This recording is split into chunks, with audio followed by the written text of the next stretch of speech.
Yes breaking news చూస్తున్నాము. సిద్దిపేట కరీంనగర్ జాతీయ రహదారిపై రైతులు ధర్నా చేపట్టారు. ధాన్యం కొనుగోలు చేయాలని డిమాండ్ చేస్తున్నారు. రహదారిపై బైఠాయించి ఆందోళన చేపట్టడంతో ట్రాఫిక్ కు అంతరాయం ఏర్పడింది. ధర్నాలో రైతులకు మద్దతుగా మాజీ మంత్రి హరీష్ రావు పాల్గొన్నారు. వడ్లను వెంటనే కొనుగోలు చేయాలని, ఆలస్యం చేయకుండా చర్యలు తీసుకోవాలని ప్రభుత్వాన్ని డిమాండ్ చేశారు. అంతేకాకుండా ఏ గ్రేడ్ పేరుతో తరుగు పెట్టకుండా పూర్తి స్థాయిలో కొనుగోలు చేయాలని కూడా స్పష్టం చేశారు. రైతుల ఆందోళనతో పరిస్థితి ఉధృతంగా మారింది.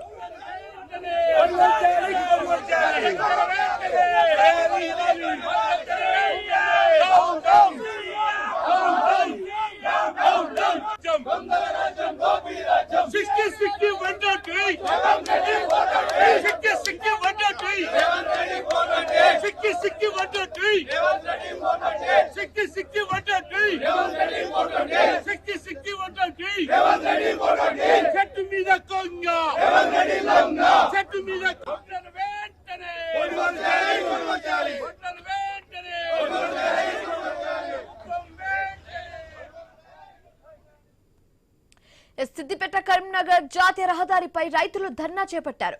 ధాన్యం కొనుగోలు చేయాలని డిమాండ్ చేస్తున్నారు. రహదారిపై బైఠాయించి ఆందోళన చేపట్టడంతో ట్రాఫిక్ అంతరాయం ఏర్పడింది. అక్కడ ధర్నాలో రైతులకు మద్దతుగా మాజీ మంత్రి హరీష్ రావు కూడా పాల్గొన్నారు.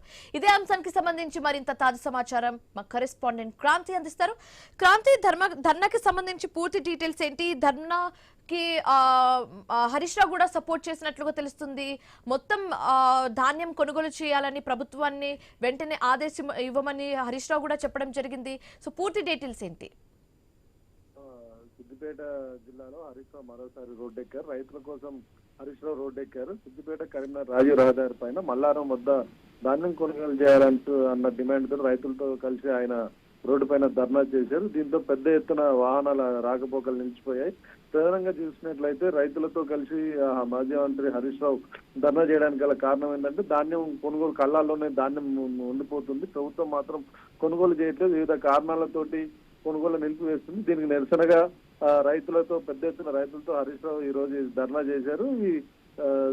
ఈ సీఎం వద్దు, దొంగల రాజ్యం, దోపిడీ రాజ్యం అంటూ నినాదాలు చేస్తూ రైతులు పెద్ద ఎత్తున నినాదాలు చేశారు. వడ్లను వెంటనే కొనుగోలు చేయాలని, ఏ గ్రేడ్ల పేరుతోటి తరుగులు తీయకుండా వెంటనే కొనాలని డిమాండ్ చేశారు. మనం ఉమ్మడి మీద మన సిద్దిపేట జిల్లాలో చూసినట్లయితే 4 లక్షల మెట్రిక్ టన్నుల ధాన్యం, వరి ధాన్యం పండాయి. ఈసారి కానీ ప్రభుత్వం మాత్రం ఈ కొనుగోలు విషయంలో చాలా నిర్లక్ష్యంగా వ్యవహరిస్తోంది.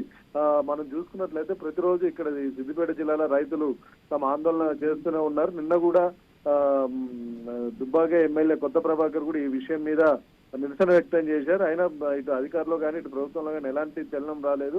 ఈ రోజు హరీష్ రావు కూడా తన రైతులతో పాటు ధర్నాకు దిగారు. రాజీవ్ రహదారి మీద ధర్నా చేయడంతో పెద్ద ఎత్తున వాహనాలు నిలిచిపోయాయి. దీంతో రైతులు తమ నిరసనని ప్రభుత్వం తెలియజేసే ప్రయత్నం చేశారు. ఈ నిరసన కార్యక్రమంలో పెద్ద ఎత్తున రైతులు పాల్గొన్నారు. ఎట్టి పరిస్థితుల్లో ప్రభుత్వం వెంటనే తమ ధాన్యం కొనుగోలు చేయాలని డిమాండ్ చేయడంతో పాటు తరుగు, గ్రేడ్ల పేర్లతో తమను ఇబ్బందికి గురి చేద్దని చెప్పి రైతులు డిమాండ్ చేస్తున్నారు. Right, thank you Kranti.